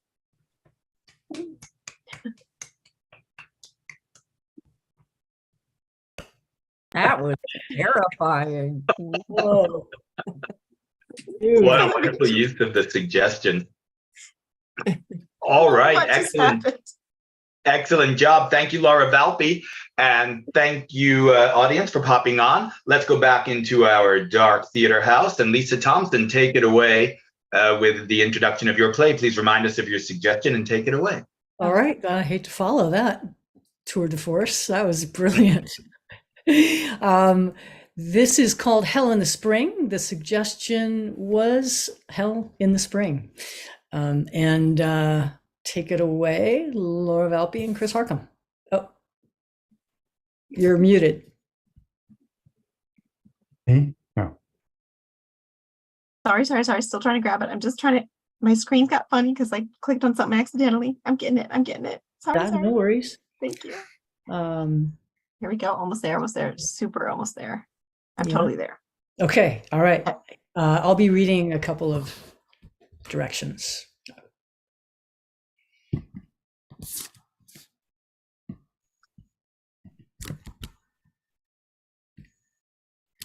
Someone to hold me too close, someone to know me too well and make me aware. Someone to pull you up short and put you through hell. You've got to be kidding me. Give you support for being alive. They told me that working with you would be hell. It's not everybody who can make hell more hellish, but you found a way, let me tell you. For being alive, for being... You do know we're in hell. You know, you're not an idiot as well as damned, right? Being alive. I can't quit a verse without finishing. Never could. Once in the middle school production of Annie, a hurricane tore off the roof and I kept singing. Yes, I believe it. They said I saved lives that day. People didn't panic because I carried on. Folks thought things were going to be okay because this little kid stood there singing. The sun'll come. No, absolutely not. I won't stand here and listen to that particular song in this place where the sun will not come out tomorrow. In this place where we all bet our bottom dollar and lost. In this place where we will not love tomorrow any more than we love today or yesterday or last year or 100 million years from now, where every day is the same damn day because we're in hell. Bingo. Tomorrow, I love you. I hear you. You're only a day away. The chandelier over their heads shatters. Feel better? I'm sorry. You're covered in tiny shards, bleeding all over the place. That wasn't a very high note. High enough. Now, the one nice thing about sorting bones in the devil's dining room is gone. I'm sorry, Fife. I guess I'm not a very good person. I don't expect you to be a good person. We're in hell. None of us is good. I'm kind of new, so I don't know if this is taboo or not, but what are you in for? I've never heard it put quite like that, but I cheated. That's all? What did you cheat on? Pretty much everything. Exams in school, on my wife, my taxes, PPP loans I didn't deserve. Eternal hell seems kind of a harsh punishment for that. Someone to hold me too close, someone to know me too well, and make me away. Someone to pull you up short and to put you through hell. A giant Ponzi scheme. Good, hard-working folks lost their savings because of me. Oh. The shards of glass come together and rise up as the chandelier is restored and resumes its place over the great black table. What the heaven? I don't get it. Nothing good has ever happened here until today. Maybe it's because you told me what you did. Maybe it's because you sang. I thought you hated my singing. I do, it's horrible. I was told I had a good voice. It's not that, Lulu. It's the optimism, the god-awful optimism in the face of misery and eternal damnation. Wind begins to howl. The chandelier swings wildly over their heads. Should I sing something less happy? Are you capable of that? Somehow I doubt it. I can. I've got a full quiver of songs. All types, all stripes. It's a hard knock life for us. It's a hard knock life for us. Instead of treated, we get tricked. Instead of kisses, we get killed. God! Hey, Lulu, I never asked. What are you in for? Killing with kindness, Fife. Killing with kindness. Oh, empty belly life. Rotten, smelling life. Full of sorrow life. No tomorrow life. The end.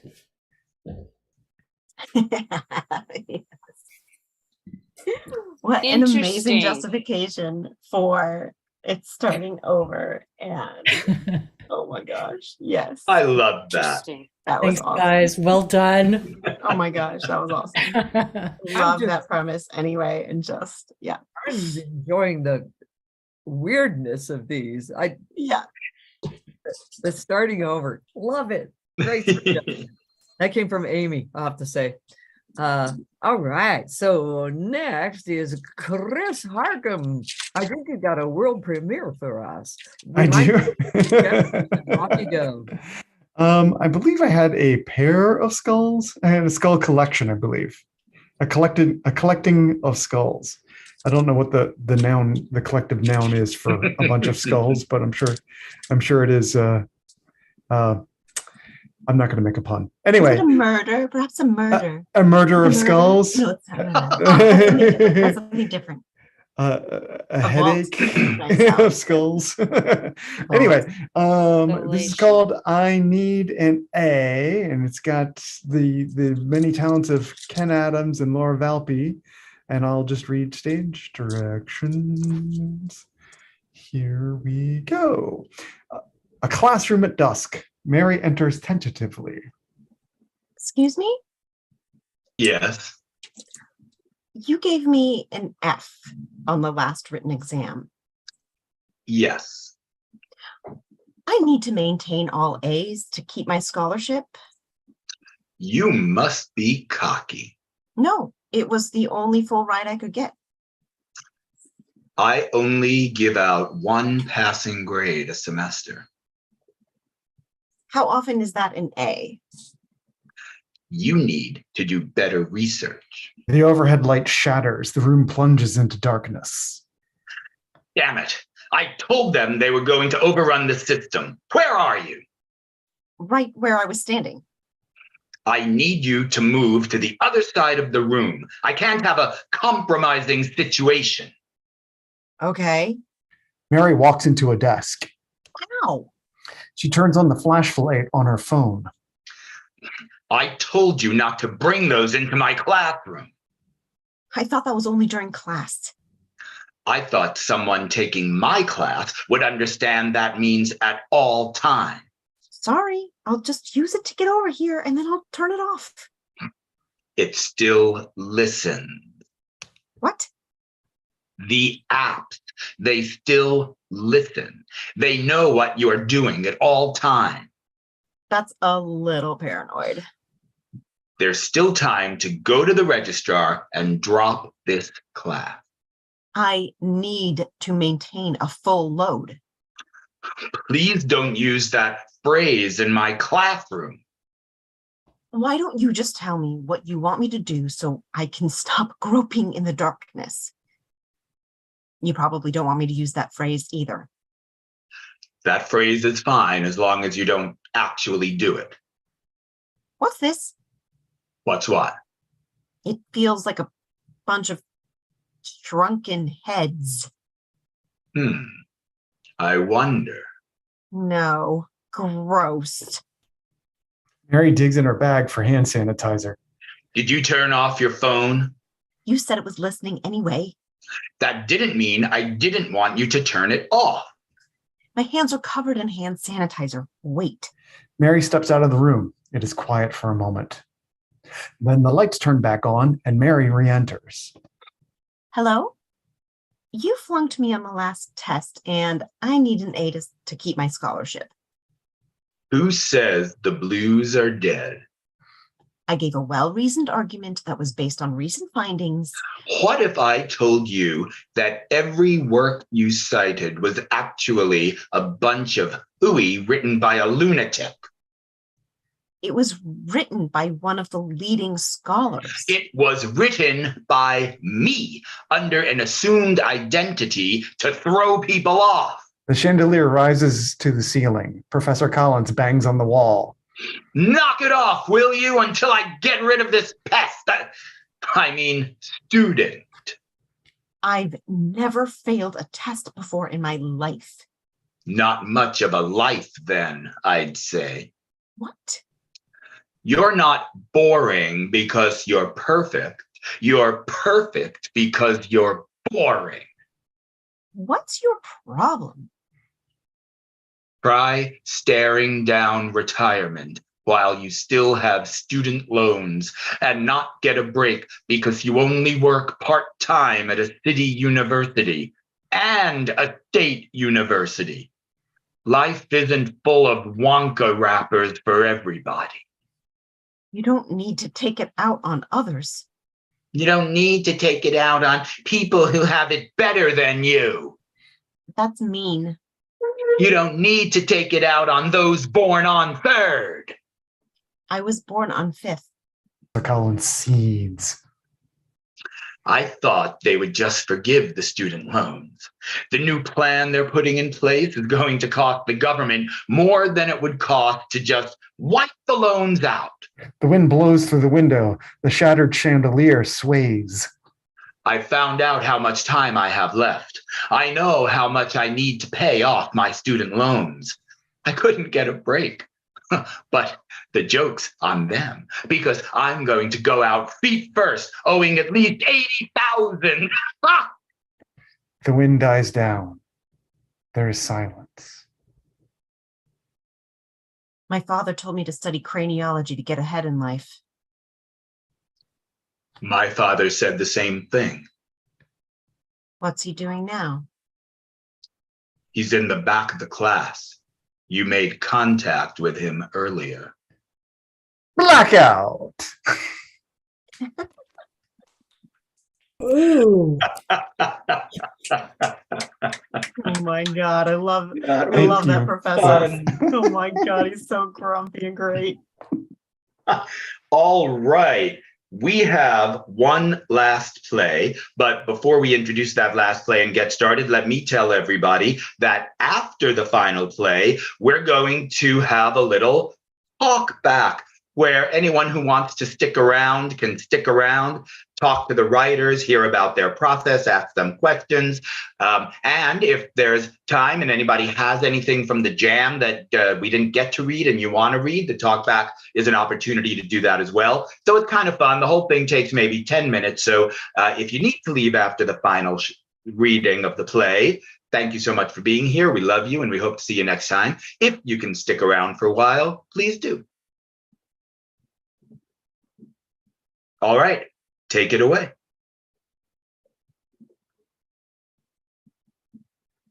You're on mute, Clara. I take it away? Yep. Go for it. My suggestions were, the title is It's Only a Box and A Puddle of Cat Pee. Here we go. It's only a box. Setting, a park bench. At Rise, Abby is sitting on the bench holding a box. She speaks in a soothing tone to the box. It's okay, baby. It's okay. It's all going to be okay. Don't be scared.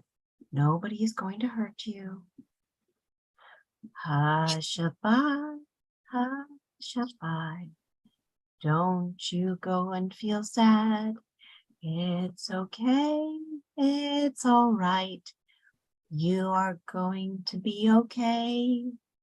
Bob enters and watches Abby for a moment.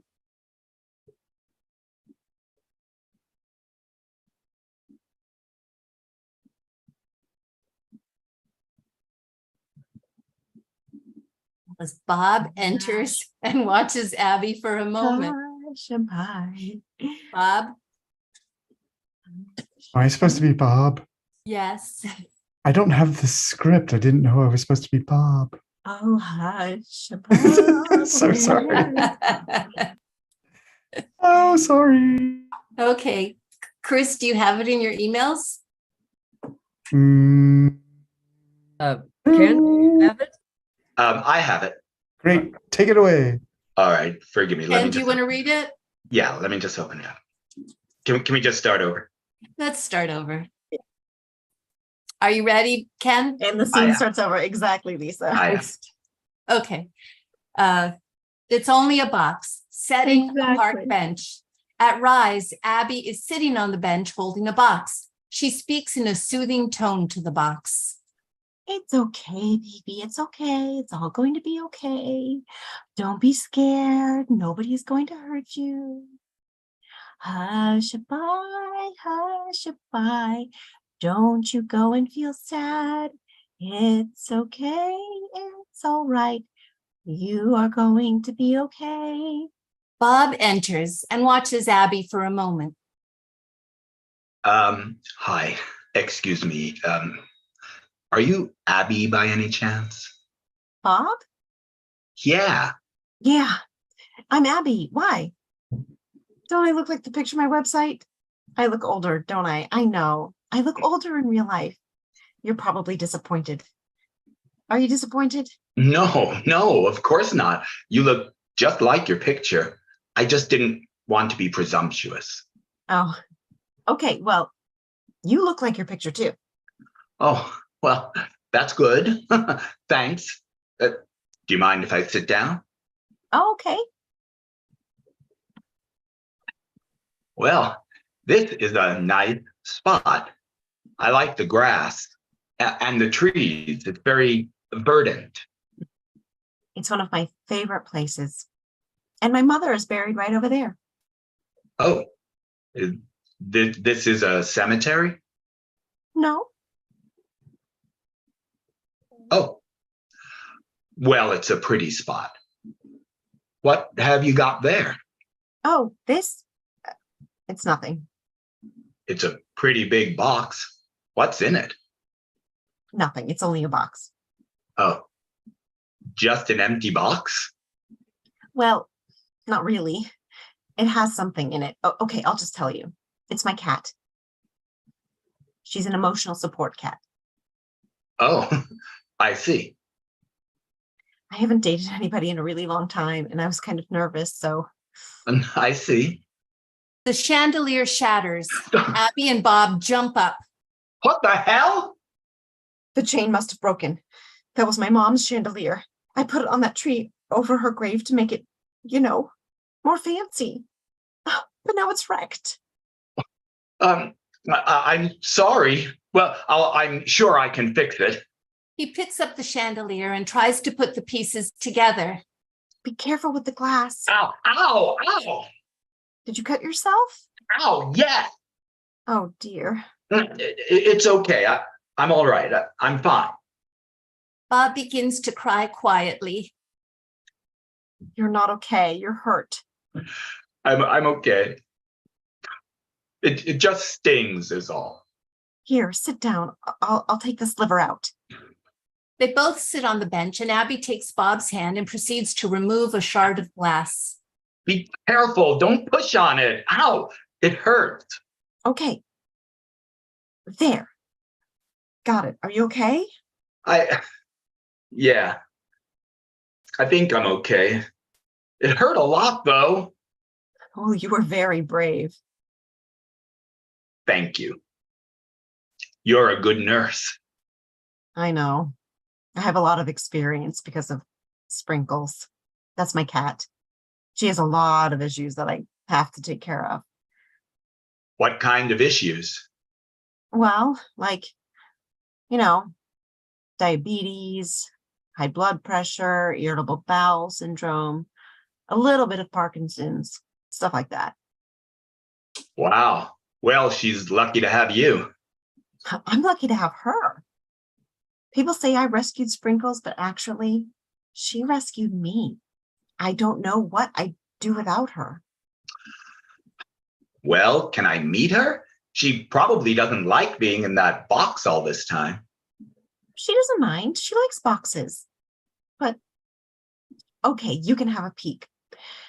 But no sudden noises. It might set off one of her seizures. Abby starts talking to the box. It's okay, baby. It's okay. It's all going to be okay. Don't be scared. Nobody is going to hurt you. Hush-a-bye, hush-a-bye. Don't you go and feel sad. It's okay.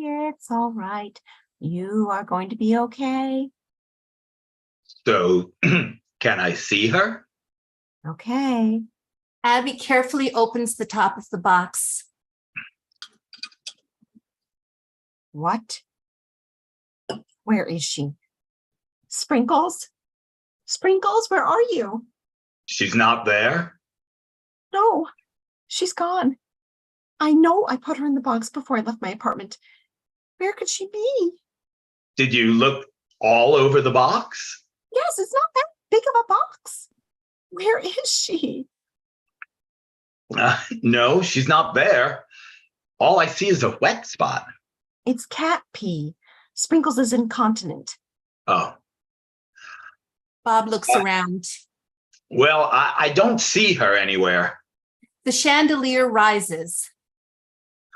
Abby, look, the chandelier.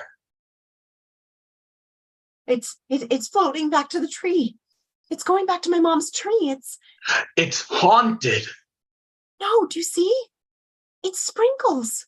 What? It's the spirit of Sprinkles. She must have died while we were sitting here, and now her soul has gone into the chandelier so she can be closer to Mom. It all makes perfect sense.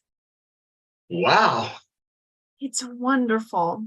Mother loved Sprinkles. Now they'll be together for eternity. Well, that's something. Yes. I was dreading the day that Sprinkles would die, but I can see now that I was just being selfish, wanting to keep her to myself. Now she's with Mother, and they'll both be happy together. Okay. Well, that's terrific. Yeah. So, did you want to go back to my apartment? I can make us some burritos and we could watch Netflix. There's a new movie with Sandra Bullock in it. She's my favorite actress. What do you say? Do you want to come over? Yeah, I think I'd like that. The wind howls. Oh, maybe I shouldn't. I don't think Mother wants me to go. She's pretty strict. Abby, your mother has Sprinkles. You can be your own person now. You can do whatever you want. Oh, well, okay, I guess. Great. Let's go. They begin to exit. Did you see Miss Congeniality? That's a good one. They walk off stage. The end. Yes, yes, yes. Theme tonight. I love that. So many great lines. It all makes perfect sense. Makes perfect sense. Thank you. Thank you, everyone who gave those great suggestions, and folks who wrote, all the great playwrights and everything. That's just wonderful. Thank you, everyone, for participating tonight. Some of you coming to us for the first time, and some of you are cherished regulars, of course, and even some playwrights from other months coming in and joining the jam. It's just been wonderful. And thanks to these friends and organizations who've generously contributed to write the Right Away project. We at Freestyle Rep and at Synergy Theater really enjoy these evenings, chance for all of us to be creative, to connect with each other, audience and playwrights alike. Improvisation in any form is unfinished. It's incomplete without the audience reacting, acknowledging, enjoying the spontaneous, unpredictable things that happen. And of course, theater always needs its own audience. If you had some fun this evening and would like to support continuing our interaction, please go to the Synergy Theater website or Freestyle Reps and make that contribution to the websites listed in the chat. And we hope to see some of you, all of you, actually, next time. A lot. Let's get the playwrights all back on the screen. Thank you. Bye. Thank you all for coming. Our next show is September 18th. I believe Ken has put the link that you can register there. I know some of you have to run. Thank you for coming. Round of applause for the playwrights. If you're sticking around for the talk back, that's starting right now. If you have to run, we'll see you next month, hopefully in person before that. All right. Excellent, excellent job, everybody. So if you are sticking around for the talk back, well, please put your cameras on. Welcome back to the screen, to our meeting room. And thank you for sticking around. Well, I'll kick it off. Obviously, the first fun twist of the evening was having that suggestion of the scene starting over. So I would love to hear from the playwrights about what your first impression was when you heard that, and what, how long did it take you to figure out how to do what you did with it? Yeah, Valby. I don't know the answer to the first part of the question of what the first thing that I thought. I really don't know. But I will say that at some moment, it was like, I think like a world really did open up, like a world of sort of justification that there was zero chance ever could possibly get on the page. So definitely what resulted was I didn't think that any of it would make sense, because I was imagining all this that I couldn't explain. I was but it was cool to be like, oh man, there's something going on. Is this a time jump? Is this a warp of some kind? Is this going to be a, waiting for Godot situation where just we do the same over and over? And so it was cool. It was cool. Any of the other writers have an insight into that you want to share? Yeah, Clara. Well, just I was lucky because it kind of, I think anyway, it worked for me. It just made sense at that particular time. Like that's not always the case, but this time it sort of made sense to go back to talking to the cat. So I lucked out. It was very meta that we really started the scene over. Yeah, that too. That was brilliant writing, Clara, the way you had Chris not come on in order to do. I know. This is my fine moment. I found the email and I'm mortified, and my apologies all around. It was in that stack in that thread. This is one of those stories, Chris, when I'm famous for this role, they'll go, originally Chris Parkham was cast in the role. It won't be the first time something like that happened, my friend. Lisa, did you anything about that moment that you want to share? I love the suggestion, and I feel like I wish I had done more with it. I don't know what I did. I just started, because the beginning was just so much singing that it was hard to it was not like initiating a new action in a way. It was just, I don't know. I love it though, and I want to think about it in future playwriting because I think it's so powerful of an idea. Can we do a brief trivia moment? Brownie points if anybody knows what musical that song "Being Alive" is from that Laura Valby was singing.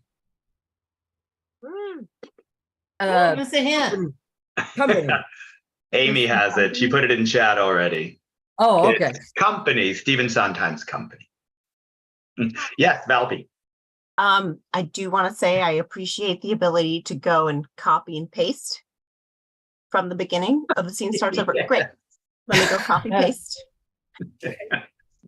Speaking of all the typing, it's like, I was working in Final Draft, and actually somewhere about the time that the chandelier drop suggestion came along, Final Draft crashed on me. So I had to start over anyway. So I literally rewrote my first page and then got to the chandelier. And then I was just kind of galloping to kind of keep up. And I just felt like, oh, now it's kind of absurd, but now I have a better feel for it. And then that restart happened. And I thought, okay, well, it's just pushing us in. So it's just kind of, okay, so it's more like the game of the scene rather than trying to what's the scene like? Let me write this dramatic work or whatever. So it was kind of nice to just, okay, we're just going to go with it. Oh. Did you write, when you came back, were you in Final Draft as well? You trusted it? Yeah. Worst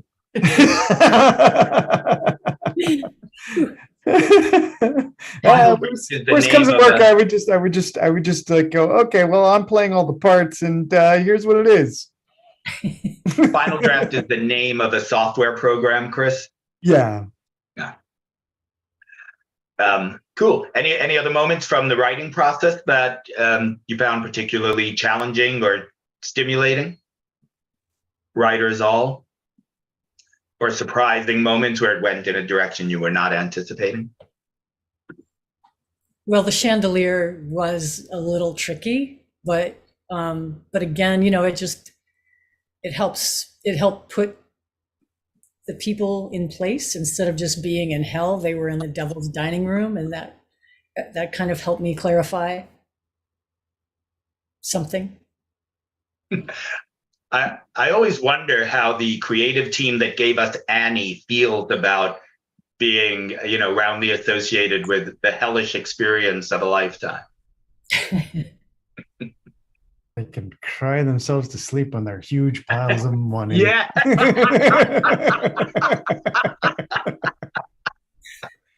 Yes, I bet that's true. Laura, did you have a thought or a direction? You're talking to me? I am. Well, you got me. I was just gonna say that we were in the jam, we were doing change. And so we did a lot of games that involved change. And I thought that the repetition was kind of ironic because it was like it didn't change, but it did. It changed all of the scenes.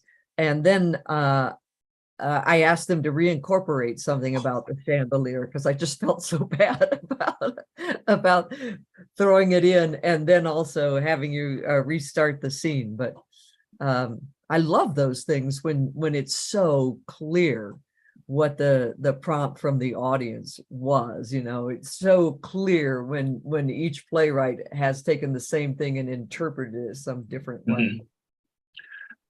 For those people who are in the jam, that new choice exercise, that's an old improv game where two people are improvising a scene and they have to keep taking back the last offer they made and go in a different direction. But I've never actually tried it as a writing exercise. Was that fun or helpful in any way, or did you not have enough time? What was your feedback on that exercise?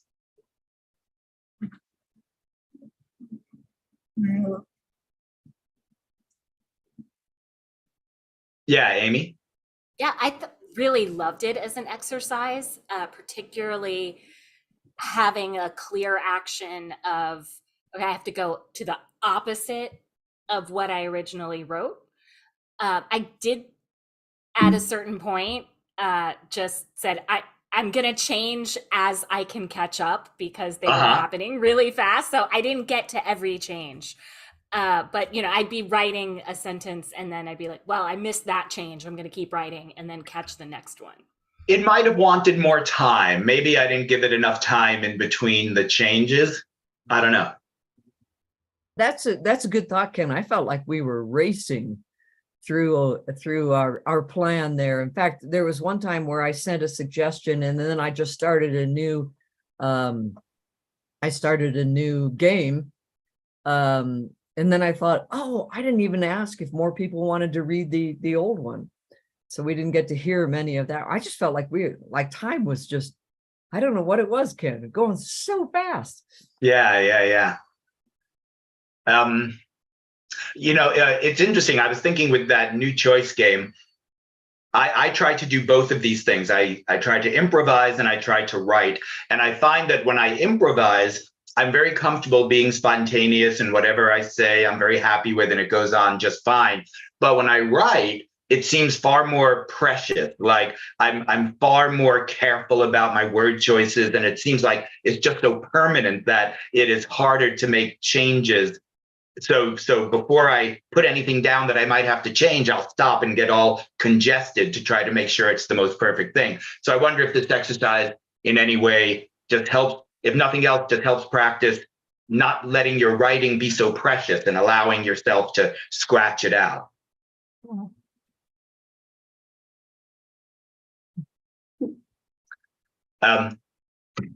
Anything else that any of the playwrights would like to share, or any questions anybody has for any of the playwrights? Laura Valby. I mean, it was just fun. Today was, it's always a fun time. I don't know, the spookiness in the air certainly is a fun, at least, area of genres to go into, and characters can be, a little bit more, a little bit bigger, a little bit something. So how things played out tonight was just really fun. Lisa Thompson, did I see your hand? I just wanted to shout out that great line. Oh, this is a cemetery? No. No. I love it. There's so many good deadpan lines in your play, and there were a couple in yours too, Chris, where I was howling out here. If I could pile on to that, there was a line that really made me laugh, and I forget whose play it is. Which was the one in Hell? Maybe it was Lisa's, where the character was naming all of their sins, and then they throw in a PPF loan that I didn't, a PPP loan that I didn't deserve. That was really funny. Some people should go to hell.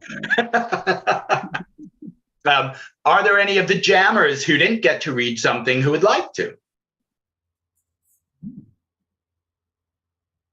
All right. Yeah, Ray? I like the line, and what are you in for? What was it? Yeah. Being Killing them with kindness. killing people with kindness? All right. Folks, thanks for spending 2 hours plus with us. This has been really great. But one of the things I noticed right away is no matter where we live in the country, everyone is hungry at this time. We all go to dinner. So I think we better do that. Thank you. All right. Thank you all very much. We'll see you next month. Lisa, you stick around for 2 minutes. Lisa Thompson. All right. Thanks, everybody. Bye, folks. Love you. Good night, everybody. Bye. Good night. Lisa and I are going to do a little chatting. Don't be jealous, Ray. It's just business. Before I leave, can I clarify something? Oh, yes. So-called afterwards, facebook.com/group/ a whole long number. Is that where some friends who really wanted to be here can see this, or is that something different? No, it's not a place where you can see the videos. Anyone who wants to watch the videos can watch them on YouTube.